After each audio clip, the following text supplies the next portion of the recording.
Start करने जा रहे हैं 11th क्लास के लिए, जिसका नाम है कैश बुक। अब तक हमने क्या पढ़ा, अगर आप लोगों को याद हो, अब तक पिछले ट्रांजेक्शन्स में सबसे पहले हमने जर्नल एंट्रीज पढ़ी थी। जर्नल एंट्री से पहले हम अकाउंटिंग इक्वेशन भी समझ चुके थे। उस अकाउंटिंग इक्वेशंस के अकॉर्डिंग अगर आपको पता हो तो याद होगा हमने क्या पढ़ा था, capital plus liability is equal to assets होती थी। Capital plus liability is equal to assets होती थी, जिसके अकॉर्डिंग हमने मैथमेटिकल इक्वेशन समझ के पता लगा था कि कहां कहां इफेक्ट एसेट्स में होते हैं, कैसे कैसे इफेक्ट हमारा लायबिलिटी साइड पड़ता है। उसके बाद हम लोगों ने जर्नल बनाया, जर्नल के बाद लेजर बना चुके थे। आज हम उसी लेजर से रिलेटेड बात करेंगे। याद होगा जब हमने लेजर बनाया था तो उस टाइम हमने एक अकाउंट बनाया था जिसका नाम था कैश अकाउंट। जिसका नाम क्या था, कैश अकाउंट। लेकिन आज हम कैश अकाउंट नहीं बनाएंगे, आज हम कैश बुक बनाएंगे। यानी जो हम कैश अकाउंट बनाते थे उसका मैंने नाम चेंज कर दिया। उस कैश अकाउंट को क्या कहा हमने, कैश बुक कहा। अब सवाल उठता है हमारे माइंड में कि ऐसा क्या रीजन रहा कि हमने कैश अकाउंट की जगह कैश बुक को मेंटेन करना पड़ा। कौन से फैक्टर से जिसकी वजह से कैश अकाउंट की जगह हमने कैश बुक बनाना शुरू करा। नॉर्मली हर एक बिजनेस में आप देखा जाता है हर चौथी हर तीसरी एंट्री कैश की आती है। गुड्स खरीदा, कैश चला गया। किसी को सैलरी पे कर दी, कैश चला गया। किसी को वेजेस पे कर दी, कैश चला गया। किसी से रेंट रिसीव हो गया तो कैश आ गया। यानी मोस्टली ट्रांजेक्शन्स कैश से रिलेटेड होते हैं। अगर स्टूडेंट ध्यान रहे, अगर हमें 1-2 पेज की एंट्री करनी है तो हम कैश अकाउंट बना लेते हैं। जब हमें डेली की ट्रांजेक्शन में कैश की ट्रांजेक्शन बहुत सारी लेनी है तो ऐसी सिचुएशन में हम एक पूरी कैश बुक मेंटेन कर लेते हैं। कैश क्या होता है, हमारा एसेट्स होता है। कैश क्या होता है, हमारा एसेट्स। अगर आपको एसेट्स के रूल्स याद आ रहे हो, अगर हमें एसेट्स के रूल्स पता है, एसेट्स डेबिट होती है, क्रेडिट होती है। एसेट्स डेबिट होती है, क्रेडिट। अगर आपकी एसेट्स इंक्रीज हो जाए, पॉजिटिव में आ जाए तो डेबिट करना पड़ेगा, और एसेट्स अगर आपकी घट जाए तो हमें उसको क्रेडिट करना पड़ेगा। यानी नॉर्मली हम कैश बुक की बात शुरू करते हैं तो कैश बुक में सबसे पहले डेट, डेट के बाद पर्टिकुलर आता है। नॉर्मली हम LF amount, date, particular, LF amount.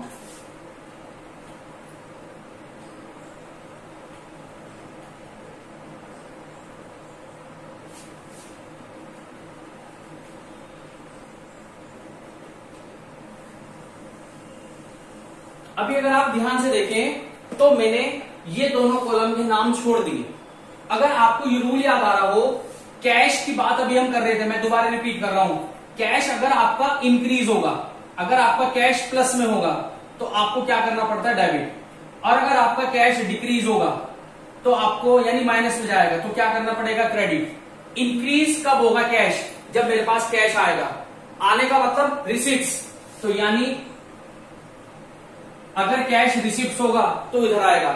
और डिक्रीज का मतलब कैश हमारे पास से जाएगा। पैसा कब जाएगा, जब हम पेमेंट करते हैं। पैसा कब जाएगा स्टूडेंट्स, जब हम उसको पेमेंट करते हैं। तो यानी हमें ये रूल्स फॉलो करने हैं। Finally according to transactions, if we receive the cash तो all the transactions recorded in the receipt side, and if we paid the amount तो all the transactions, all the payment transactions in the payment side. अब एक numerical के साथ हम start करना चाहेंगे। एक न्यूमेरिकल के बेस पे मैं कैश बुक बनाना चाहूंगा। इसको हम सिंपल कैश बुक बोलते हैं। इसको हम क्या बोलते हैं स्टूडेंट, सिंपल कैश बुक, जिसमें केवल कैश की ट्रांजेक्शन्स लेके चलनी होती है। क्वेश्चंस मैं आपको बता रहा हूं, क्वेश्चंस आपकी स्क्रीन पे भी होगा। Enter the following transactions in a single column cash book. Single column cash book में मुझे एंट्री ट्रांजेक्शन्स करनी है। सबसे पहली entry, commence business with cash, यानी हमने बिजनेस स्टार्ट किया। उसके बाद गुड्स परचेज किया, कैरिज पेड करी है, गुड्स बेचा है, कैश रिसीव हुआ, शिव कुमार को कैश पेड किया है, गुड्स को बेचा है, मैंने फर्नीचर परचेज किया, एडवर्टाइजमेंट के लिए कैश पेड किया। यानी बहुत सारी ट्रांजेक्शन्स मुझे दी गई है, उस ट्रांजेक्शन को मुझे कैश बुक में शो करना है। किस तरीके से हम उस एंट्री को कैश बुक में शो करेंगे, आप ध्यान से समझने की कोशिश करेंगे। According to the first entry, business start with cash. जब हम बिजनेस स्टार्ट करते हैं तो बिजनेस में कैश आता है। तो यानी एंट्री हमने पहले भी पढ़ी थी, cash account debit to capital. 1 मई 1 की बात है, बिजनेस स्टार्ट किया तो पैसा आएगा तो डेबिट में 2 लगा के लिखना है, और यहां पर लिखेंगे रीजन, किस वजह से पैसा आया है। याद होगा आपको किस वजह से पैसा आया था, कैपिटल की वजह से। यानी जो बिजनेस स्टार्ट किया था उसकी वजह से मेरे पास अमाउंट आई थी 25,000। मेरे पास टोटल फाइनली पैसा रिसीव हुआ था 25,000। According to the next entry, goods purchase for cash, हम लोगों ने गुड्स पेड किया है, गुड्स खरीदा है यानी कैश पेड किया है, तो यानी कैश जाएगा तो क्रेडिट में बाई लिखेंगे, लेकिन बाई के साथ रीजन, और रीजन साफ नजर में आया था कि मैंने पैसा इसलिए दिया क्योंकि मैंने गुड्स को खरीदा था। 3 मई की एंट्री थी, मई 3, और मैंने जो अमाउंट पे की है वो है 10,000 रुपीज। कितने अमाउंट पे की है, 10,000 रुपीज। उसके बाद नेक्स्ट 3 मई की एक और एंट्री है, पेड कैरेज, आपने कैरेज पे कर दिया। कैरेज पे करने का मतलब दोबारा से पेमेंट हुआ, पेमेंट होगा क्रेडिट साइड में बाई में रीजन कैरेज कितने से पे करी है, 200 रुपीज से। 200 रुपीज से मैंने कैरेज पे की है। उसके बाद गुड्स सोल्ड फॉर कैश, मैंने गुड्स को बेचा है तो गुड्स बेचने से मेरे पास कैश आएगा तो डेबिट साइड में, लेकिन रीजन किस वजह से, सेल की वजह से। यानी जो मैंने गुड्स बेचा है 6,000 रुपए का, उसकी वजह से मेरे पास कैश आया है, और जो गुड्स बेचा था उसकी डेट थी मई 3 मई को मैंने गुड्स को बेच दिया। उसके बाद रिसीव्ड फ्रॉम राम से मुझे पैसा मिला है तो फिर डेबिट साइड में किससे मिला, राम से मिला। किससे मिला, राम से मिला।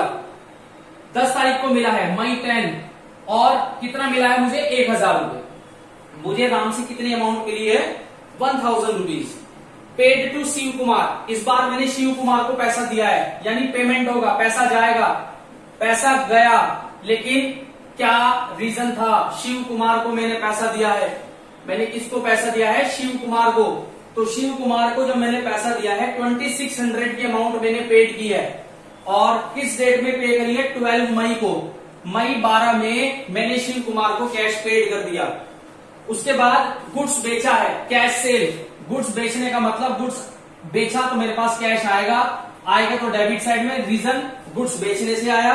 15 मई 8400, मई 15 को 8400 रुपीज से मेरे पास कैश आया है। इस बार आपने फर्नीचर परचेज किया 18 मई को फर्नीचर परचेज किया है, तो पैसा मेरे पास गया है। बाई फर्नीचर, मैंने गुड्स को, फर्नीचर को खरीदा है और पेमेंट किया था 5,000 रुपीज का 18 मई को। At the last paid for advertisement, इस बार भी मैंने पैसा पेड किया है, एडवर्टाइजमेंट कराया है, पैसा गया है, क्रेडिट साइड में आएगा। बाई एडवर्टाइजमेंट कितने से पे किया है, 20 मई को पे किया 500 रुपीज से, मई 20, और मैंने जो अमाउंट पे की है 500 से पे की है। अब स्टूडेंट नंबर आता है बैलेंस निकालने का, कि मेरे पास कैश का बैलेंस कितना बचा हुआ है। कैश का बैलेंस निकालना बहुत आसान तरीका है। पहले आपको देखना है कि मेरी रिसीप्ट साइड ज्यादा है, पेमेंट साइड ज्यादा है। मुझे रिसीप्ट साइड ज्यादा लग रही है, 25,000, 6,000, 1,000, 8,400। तो स्टूडेंट ध्यान से देखो, मेरे पास 40,400 का टोटल कैश आया है। 40,400 का टोटल कैश आया है, जिसमें से कितनी अमाउंट पे की है, 10,000 एक पे है, 200 एक पे की है, 2,600 एक पे की है, 5,000 एक पे की है, 500 एक पे की है। तो 22,100 का अभी भी मेरे पास बैलेंस बचा हुआ है। तो बैलेंस बचा हुआ है तो मेरे पास बैलेंस क्रेडिट डाउन होगा, और बैलेंस हमेशा महीने की आखिरी तारीख को आएगा। बैलेंस हमेशा महीने की लास्ट डेट को आएगा।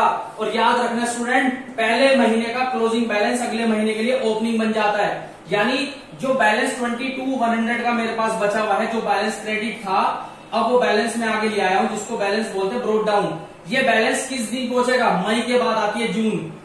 1 जून को मेरे पास ये बैलेंस भी बचा हुआ है। देखिए स्टूडेंट, एक बार आप स्क्रीनशॉट ले सकते हैं। स्टूडेंट एक नेक्स्ट क्वेश्चन हम और स्टार्ट करते हैं।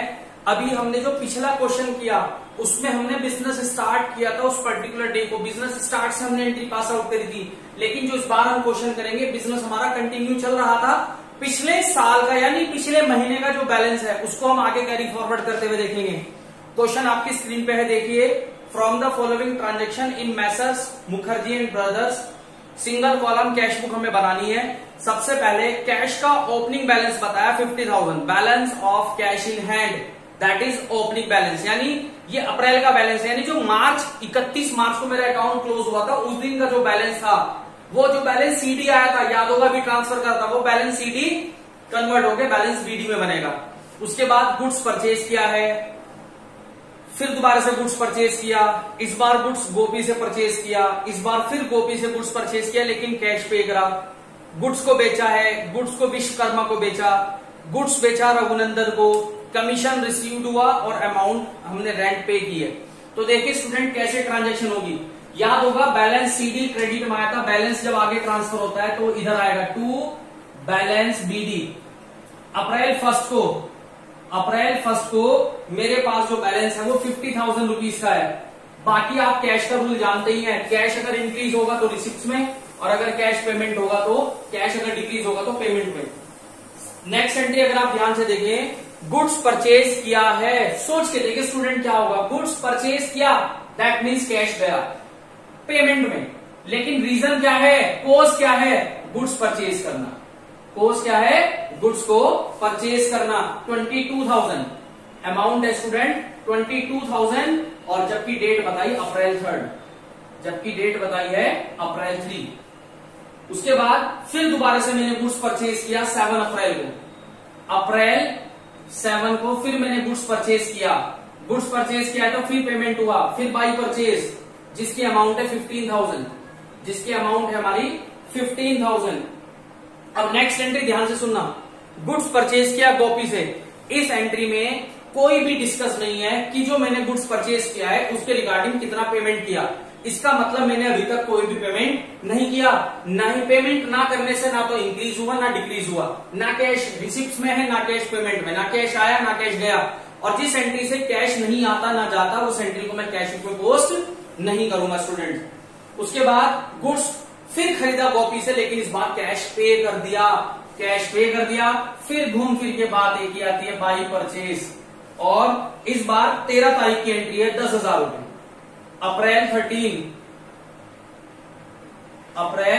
13 को मैंने फिर दोबारा से गुड्स परचेज किया। अगली एंट्री में गुड्स बेचा है, गुड्स बेचा होगा तो पैसा आएगा, लेकिन रीजन क्या था, सेल। रीजन क्या था, सेल। जो मैंने गुड्स बेचा है, मेरे पास गुड्स बेच के जो कैश आया है स्टूडेंट वो 20,000 का कैश आया है 15 अप्रैल को, अप्रैल 15 अप्रैल को मैंने गुड्स को बेचा है। उसके बाद 18 अप्रैल को गुड्स बेचा विश्वकर्मा को। जब गुड्स बेचा है तो इस एंट्री में कैश का कोई जिक्र नहीं है कि कैश मेरे पास आया भी या नहीं भी आया। तो फिर वही बात आती है, जब हमें कोई इन्फॉर्मेशन ही नहीं है तो इसका मतलब ना कैश आया ना गया, और जब हमारे पास कोई कैश ना आए ना जाए ऐसी ट्रांजेक्शन भी हम अपनी बुक्स में रिकॉर्ड नहीं करते। गुड्स बेचा है रघुनंदन को, लेकिन इस बार कैश के थ्रू बेचा है। 18,000 मेरे पास कैश आया है, कैश आएगा तो फिर दोबारा डेबिट साइड में आएगा, और अप्रैल की 20 डेट, और जब भी गुड्स बेचते हैं तो स्टूडेंट उसको सेल बोलते हैं। उसके बाद कमीशन रिसीव हुआ 25 तारीख को, फिर रिसीव हुआ, रिसीव आया है भैया, रीजन कमीशन, कमीशन के रूप में मेरे पास 5,000 रुपए आए हैं, एंट्री पोस्ट हो गई। एट द लास्ट आपने रेंट पे किया, पे करने का मतलब पेमेंट, पेमेंट का मतलब पैसा गया, पैसा गया क्रेडिट में आना है, और अप्रैल की जो डेट बताई है वो 30 तारीख बताई गई, 10,000 रुपीज, अप्रैल 30 अमाउंट है 30,000 रुपीज का मैंने रेंट पे कर दिया, सॉरी 10,000 का मैंने रेंट पे कर दिया। सब चीज करने के बाद अब तो मुझे सिर्फ बैलेंस फाइंड आउट करना है। बैलेंस का टाइम आया कि इस महीने के बाद भी मेरे पास क्या बैलेंस बचा है। तो सबसे पहले मैं देखता हूं मेरी कौन सी साइड ज्यादा है, मुझे रिसिप्ट साइड ज्यादा लग रही है। 50,000 प्लस 20,000 प्लस 18,000 प्लस 5,000 टोटल आया स्टूडेंट 93,000, सेम 93,000। इस 93,000 में से इस भाई ने क्या क्या पे करा, 22,000 रुपए का एक गुड्स खरीदा, 15,000 रुपए का एक गुड्स खरीदा, 10,000 का फिर एक गुड्स खरीदा, और 10,000 रुपए का रेंट पे किया। तो 36,000 आफ्टर ऑल पेमेंट्स जो इस भाई के पास बैलेंस बचा है, जो बैलेंस क्रेडिट डाउन आया है महीने की लास्ट डेट को, वो बैलेंस 36,000 का है।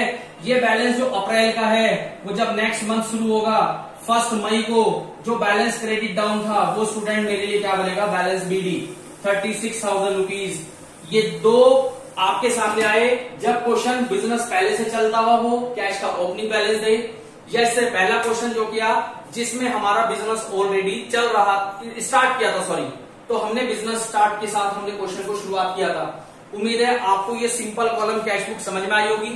और अगर आप इस चैनल पे फर्स्ट टाइम है तो स्टूडेंट आप सब्सक्राइब के साथ साथ बेल आइकन दबाना ध्यान रखें, और वीडियो को शेयर भी करिए जिससे इसका बेनिफिट ज्यादा से ज्यादा स्टूडेंट को मिल सके। Thank you and have a nice day.